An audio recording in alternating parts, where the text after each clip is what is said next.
Amber, listen. Here's what I understand. And I don't want to hurt you either. I'm only gonna say this.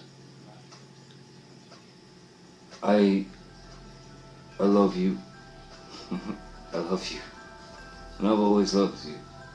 While Johnny Depp and Amber Heard's dirty laundry have been aired out to the public, there are still many details about the two that can be scrutinized, from audio tapes, photographs, interview transcripts, and more. One of the phone calls between the couple is now being called the final phone call that made Johnny realize he had no option but to go to court if he wants to escape from Amber. So what is this phone call all about? What do people think about it? Keep watching to find out. The first half of the supposed phone call occurred right after they divorced in May 2016. Even though dates weren't mentioned anywhere in the call, we know this wasn't when she wrote the op-ed. We know this because she mentions living in the penthouse, which had been sold by 2019.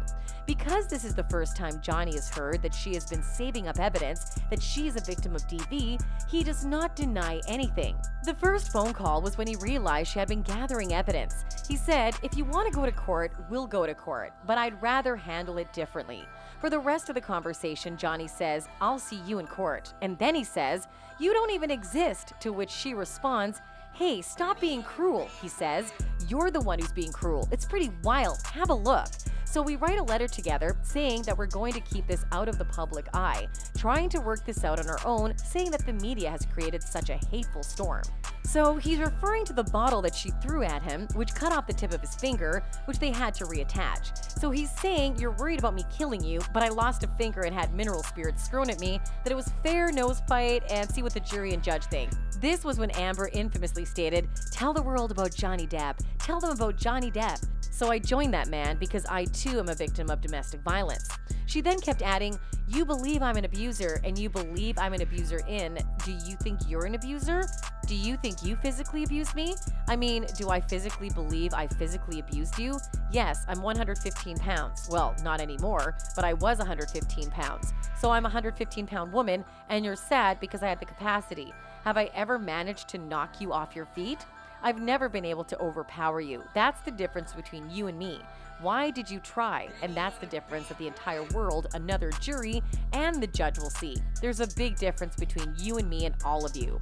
This was when Johnny realized he had to take this to court. So he stated, "I will see you in court. I never said that. I never told anyone that you trusted me with that. And I'd never told anyone that. And you know what, Amber? This is me saying I tried, and thank you.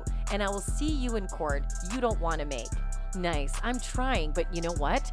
You didn't exist. You weren't there. An F made up thing in my head. I can't believe you're doing this to me. There's no need to be cruel, and you've been nothing but cruel. And I'm going to court with you. I'm sitting here and defending myself, which irritates you. You've stopped blaming no one for what you just said.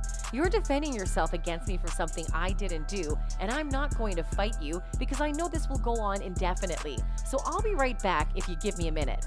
One fan says, "That poor fellow. When I think about what he's been through, my heart literally aches. She made his life a living hell. She's a complete psychopath. Despite her yelling, threats, and gaslighting, he remained downright polite to her. Even in less extreme divorce scenarios, that level of civility and kindness is extremely rare.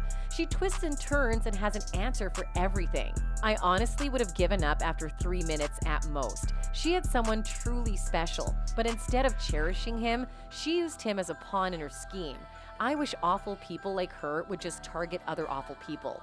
Instead, it seems they are always looking for ways to take advantage of kind people who don't fight dirty like them." Another stated that, "I'm standing up for myself. I'm on the phone right now defending myself to you, and you're attacking me. It's revolting how she can manipulate any situation to make herself the victim. And he's pretty good at it. It's truly unbelievable. She was yelling at him and accusing him of various things."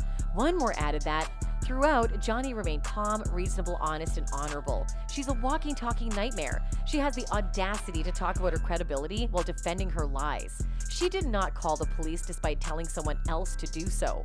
Her claim that she did not make accusations is contradicted by her claim that he forced her to make them in the following sentence. Dealing with someone like her must be excruciatingly difficult. She's insane as hell. I believe he is in danger because of her." Another comment says that AH is a work of art. JD's endurance with AH in his life astounds me, and she deserves everything that comes her way. I'm glad this trial was made public because we get to see the real AH and her integrity. AH makes me think of the children's story, The Boy Who Cried Wolf. One said, "It's amazing how she tries to claim she didn't call the cops," which is technically correct, and then backtracks and apologizes for doing so when she realizes Johnny isn't buying it. I believe Johnny was aware of her gaslighting techniques and how to deal with them by this point. What do you think of this heated conversation? Let us know in the comments down below. Make sure to like and subscribe for more.